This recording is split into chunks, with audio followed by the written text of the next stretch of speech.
5 sekawan, di Pulau Harta. 8. Memeriksa kapal tua. Keesokan harinya Julian bangun paling cepat. Ia terjaga ketika matahari muncul di kaki langit sebelah timur. Langit berwarna keemasan kena sinar matahari pagi. Sejenak Julian masih berbaring sambil menatap langit-langit kamar. Tetapi sekonyong-konyong ia teringat kembali pada kejadian-kejadian yang dialami kemarin. Ia cepat-cepat duduk di tempat tidur, lalu berbisik senyaring mungkin, "Dick, bangun. Kita akan mendatangi bangkai kapal yang terangkat dari dasar laut. Ayo, bangunlah." Dick bangun dan nyengir memandang Julian. Ia merasa gembira, sebab sebentar lagi akan bertualang. Ia meloncat dari tempat tidur, lalu lari menyelinap ke kamar George dan Anne. Pintu dibukanya dengan hati-hati. Dilihatnya kedua anak perempuan itu masih tidur. Anne berbaring meringkuk dalam selimut. Dick menggoncang-goncangkan tubuh George, dan menyodok punggung Anne. Kedua anak perempuan itu terbangun, lalu duduk. "Cepat," bisik Dick. "Matahari baru saja terbit. Kita harus bergegas." Dengan mata bersinar-sinar, Anne cepat-cepat berpakaian. Anne sibuk kian kemari mengambil pakaian yang hendak dikenakan. Baju renang, celana jin, baju kaos dan sepatu karet. Dalam waktu beberapa menit saja mereka sudah siap. "Sekarang kita ke bawah. Hati-hati di tangga, jangan sampai berderik-derik terpijak. Dan jangan batuk-batuk, atau cekikikan," ujar Julian memperingatkan ketika mereka berdiri di pangkal tangga sebelah atas. Anne muda meletus tertawanya, dan sudah sering kali rencana rahasia mereka ketahuan karena ia tiba-tiba cekikikan. Tetapi sekali itu Anne bersungguh-sungguh, seperti ketiga anak lainnya. Ia juga berhati-hati. Mereka menyelinap turun tangga, lalu membuka pintu depan. Tak sedikit pun suara yang terdengar. Pintu mereka tutup kembali. Sudah itu mereka menuju ke pintu pekarangan, lewat jalan kebun. Pintu itu selalu berderik sewaktu dibuka. Oleh karena itu mereka keluar dengan jalan memanjatnya. Matahari belum tinggi, tetapi sinarnya sudah memanaskan tubuh. Langit nampak biru cerah, sehingga Anne mendapat kesan seolah-olah baru habis dicuci.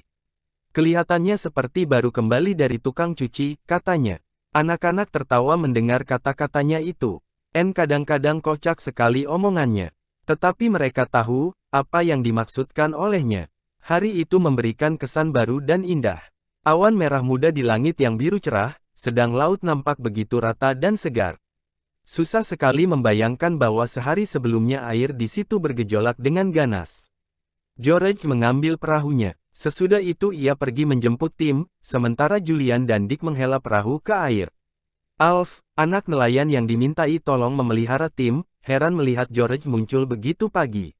Alf saat itu sedang bersiap-siap hendak turun ke laut mengikuti ayahnya. Ia nyengir memandang George. "Kau juga mau memancing?" tanyanya. "Wah, bukan main dahsyatnya angin ribut kemarin. Kukira kau terjebak tak dapat pulang." "Memang," jawab George. "Ayo, Tim, ayo, ikut aku." Tim senang karena George datang pagi-pagi sekali. Anjing itu melonjak-lonjak mengelilingi George yang lari menggabungkan diri kembali dengan ketiga saudara sepupunya. Nyaris ia tersandung sebagai akibat tingkah Tim. Begitu sampai di perahu, Tim langsung meloncat ke dalam dan berdiri di haluan. Lidahnya terjulur keluar, sedang buntutnya dikibas-kibaskan. "Bukan main ributnya anjing ini," ujar Anne. "Awas Tim, nanti buntutmu copot." Mereka berangkat ke Pulau Kirin. Mendayung perahu gampang sekarang, karena laut tenang. Mereka sampai di pulau itu, lalu mengitarinya untuk menuju ke sisi seberangnya. Itu dia bangkai kapal tua, tertengger di atas batu-batu runcing. Kedudukannya sudah kokoh, tidak terayun-ayun lagi kena ombak yang meluncur di bawahnya. Lambungnya agak miring, dan tiangnya yang patah mencong sedikit. "Itu dia kapal kita," kata Julian bergairah. "Kasihan, sekarang mestinya sudah lebih bobrok lagi dari sebelumnya." Bukan main berisik bunyinya sewaktu terbanting ke batu-batu itu kemarin. "Bagaimana cara kita naik ke situ?"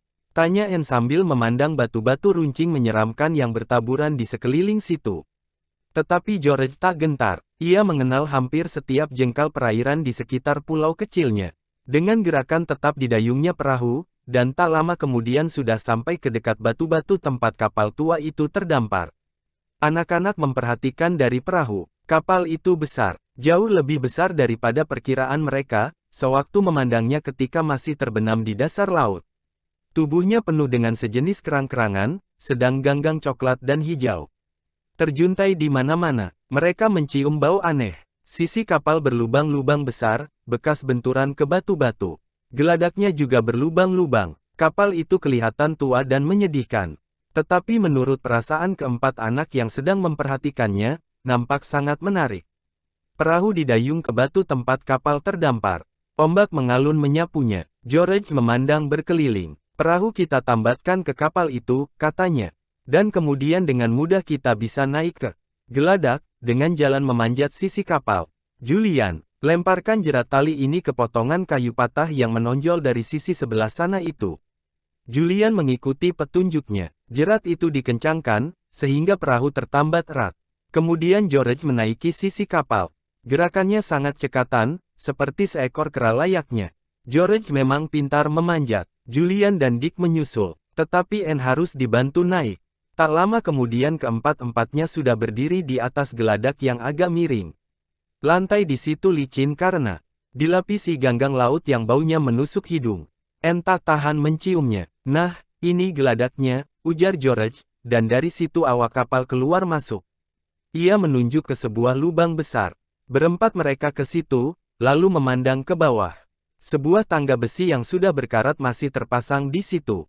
George mengamat-amatinya. Kurasa tangga itu masih cukup kuat, katanya kemudian.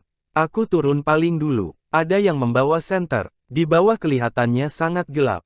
Julian membawa senter, lalu diberikannya pada George. Anak-anak terdiam semuanya. Perasaan mereka tegang pada saat menatap ke dalam perut kapal besar itu. Di dalam gelap sekali. Apakah yang akan mereka temukan di situ?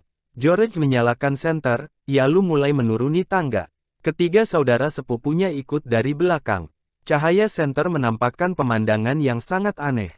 Bagian kapal di bawah geladak berlangit-langit rendah, yang terbuat dari papan kayu tebal. Anak-anak harus berjalan membungkuk di situ. Kelihatannya beberapa tempat di bawah geladak itu dulunya kamar-kamar. Tetapi bekas-bekasnya tak jelas, karena semuanya sudah rusak dan lapuk serta penuh dengan ganggang. Bau rumput laut yang mengering busuk sekali. Anak-anak berkeliling memeriksa perut kapal, sambil tergelincir-gelincir di atas ganggang. Dilihat dari dalam, ternyata tidak begitu besar ukurannya. Di bawah tingkat di mana terdapat kamar-kamar, mereka memeriksa ruang palka yang besar dengan bantuan cahaya senter. Mestinya disinilah peti-peti berisi emas itu ditaruhkan, kata Julian. Tetapi dalam palka tak ada apa-apa, selain air laut dan ikan. Anak-anak tak bisa turun ke bawah, karena genangan air di situ terlampau dalam. Di air terapung 1-2 tong. Tetapi tong-tong itu sudah pecah. Di dalamnya tak ada apa-apa. Kurasa tong-tong itu dulunya berisi air. Atau mungkin juga daging kering atau biskuit, kata George. Lebih baik kita pergi saja ke bagian yang ada kamar-kamarnya. Aneh ya, melihat tempat-tempat baring yang pernah ditiduri kelasi-kelasi. Coba lihat kursi kayu itu. Bukan main, masih ada setelah bertahun-tahun terbenam dalam air. Dan lihat barang-barang yang tergantung pada sangkutan-sangkutan di sana itu. Semuanya sudah berkarat dan diselaputi ganggang. Tapi pasti dulunya semua itu adalah panci-panci untuk masak dan piring-piring. Ganjil sekali rasanya berkeliling dalam kapal tua yang sudah rusak itu. Anak-anak menajamkan mata mereka, mencari-cari peti yang mungkin berisi batang-batang emas. Tetapi kelihatannya dalam kapal tak ada satu peti pun juga. Kemudian mereka sampai di sebuah kamar, yang ukurannya agak lebih luas dari kamar-kamar selebihnya. Di satu pojoknya ada sebuah tempat tidur. Seekor kepiting besar duduk di situ. Sepotong perabot tua yang kelihatannya seperti meja berkaki dua tersandar pada tempat tidur. Perabot itu penuh dilapisi kerang yang berwarna kelabu. Rak-rak kayu yang kelihatan seperti dihiasi dengan ganggang hijau, bergantungan lintang pukang di dinding kamar. Pasti itu kamar nahoda, kata Julian. Ukurannya yang paling besar. Lihatlah, benda apakah itu di pojok. Sebuah cangkir tua, ujar Anne sambil mengambilnya. Dan di sini ada piring tatakannya, tinggal sebelah. Rupanya waktu kapal karam, nahoda sedang duduk di sini sambil minum teh. Kemungkinan itu menyebabkan anak-anak merasa agak seram. Kamar kecil itu gelap dan bau. Lantainya lembab serta licin. George mulai beranggapan bahwa kapal tua itu lebih menarik dan menyenangkan pada saat masih terbenam di dasar laut. Kita pergi saja dari sini, katanya dengan suara agak gemetar. Aku kurang senang di sini. Aku tahu, kapal tua ini mengasyikkan tetapi juga agak menakutkan. Mereka berpaling dan hendak melangkah keluar. Julian menyoroti kamar itu untuk terakhir kali dengan cahaya senternya. Ia sudah hendak memadamkannya dan menyusul anak-anak yang sudah berjalan lebih dulu, ketika ia tiba-tiba tertegun. Julian melihat sesuatu benda yang tadi tak sempat diperhatikan. Diarahkannya cahaya senter pada benda itu, lalu berseru memanggil anak-anak yang lain. Hei, tunggu dulu. Di dinding ada sebuah lemari. Kita periksa sebentar, barangkali ada isinya. Kedua adiknya serta George datang kembali mendengar panggilannya. Mereka melihat semacam lemari kecil dalam dinding kamar. Perhatian Julian tertarik pada lubang kunci. Tetapi kuncinya tidak ada. Barangkali saja ada sesuatu di dalamnya, kata Julian. Dicobanya mengumpil daun pintu dengan jari-jarinya supaya terbuka, tetapi sia-sia belaka. Pintunya terkunci, katanya. Tentu saja, kurasa kuncinya sekarang pasti sudah aus, kata George, lalu ikut mencoba. Dikeluarkannya pisau sakunya yang besar dan kuat. Pisau itu dibukanya dan diselipkan ke celah antara daun pintu dengan dinding kamar. Sekuat tenaga ditekankannya pisau ke samping, dan tiba-tiba kunci jebol. Benarlah katanya, kunci itu sudah aus karena tuanya. Pintu terayun membuka. Di dalamnya nampak sebuah rak dengan beberapa buah benda. Anak-anak melihat sebuah peti kayu yang sudah mengembung kena air laut. Lalu ada 2-3 benda yang kelihatannya seperti buku, tetapi tak keruan lagi rupanya karena busuk. Kecuali itu masih ada pula sebuah gelas besar yang sudah retak, serta 2 atau 3 benda aneh yang tak bisa dikenali lagi wujudnya karena sudah rusak sama sekali kena air laut. Tak ada yang menarik kecuali peti ini, kata Julian sambil mengambil benda yang dimaksudkannya. Kurasa apapun isi di dalamnya, pasti sekarang sudah rusak. Tapi tak ada salahnya jika peti ini kita buka. Pada tutup peti tertera huruf-huruf HJK. Kurasa itu huruf-huruf depan nama nahodanya, ujar Dick. Bukan, HJK, adalah huruf-huruf awal nama kakek dari kakekku. Seru George. Tiba-tiba matanya bersinar-sinar. Aku sudah banyak sekali mendengar tentang dia. Nama lengkapnya Henry John Kirin. Kapal ini kepunyaannya. Mestinya ini peti milik pribadinya, di mana tersimpan surat-surat atau buku hariannya. Wah, peti ini harus kita buka. Dengan dibantu oleh Julian, George berusaha membuka kunci peti kayu tua itu secara paksa. Tetapi sia-sia, karena peralatan mereka tak memadai. Akhirnya mereka menyerah kalah. Julian mengangkat peti untuk dibawa ke perahu. Kita buka saja di rumah nanti, katanya dengan suara bergairah. Kita akan mempergunakan palu atau alat lain. Pokoknya peti ini harus terbuka. Wah, George ini benar-benar penemuan namanya. Mereka semua merasa menemukan sesuatu benda yang terselubung rahasia. Berisikah peti itu? Dan kalau berisi, apa isinya? Mereka ingin cepat-cepat pulang ke rumah dan membuka peti. Mereka naik ke geladak lewat tangga besi tua. Begitu sampai di atas, nampak oleh mereka bahwa sementara itu orang-orang lain juga telah menemukan bangkai kapal yang terangkat dari dasar laut itu. Astaga, kelihatannya seperti setengah dari semua perahu nelayan yang ada di teluk sudah berkumpul di sini. Seru Julian sambil memandang perahu-perahu nelayan yang mengelilingi bangkai kapal tua. Tetapi mereka tak berani terlalu dekat, karena takut terhempas ke batu-batu runcing. Para nelayan yang ada dalam perahu-perahu itu memandang kapal tua dengan tercengang-cengang. Begitu nampak keempat anak di atas geladak kapal, mereka berseru-seru dengan nyaring. Ahoy! Para nelayan itu menyapa seperti lazimnya pelaut-pelaut. Kapal apa itu? Bangkai kapal yang terbenam di dasar laut. Seru Julian menjawab pertanyaan itu. Kemarin sewaktu badai terangkat ke atas. Jangan bilang apa-apa lagi, kata George sambil mengerutkan dahi. Ini bangkai kapalku. Aku tak mau pelancong-pelancong datang berbondong-bondong kemari. Karenanya Julian tak mengatakan apa-apa lagi. Keempat anak itu lekas-lekas masuk ke perahu mereka, lalu berdayung pulang secepat-cepatnya. Saat sarapan sudah lewat, mungkin sesampai di rumah, mereka akan kena marah.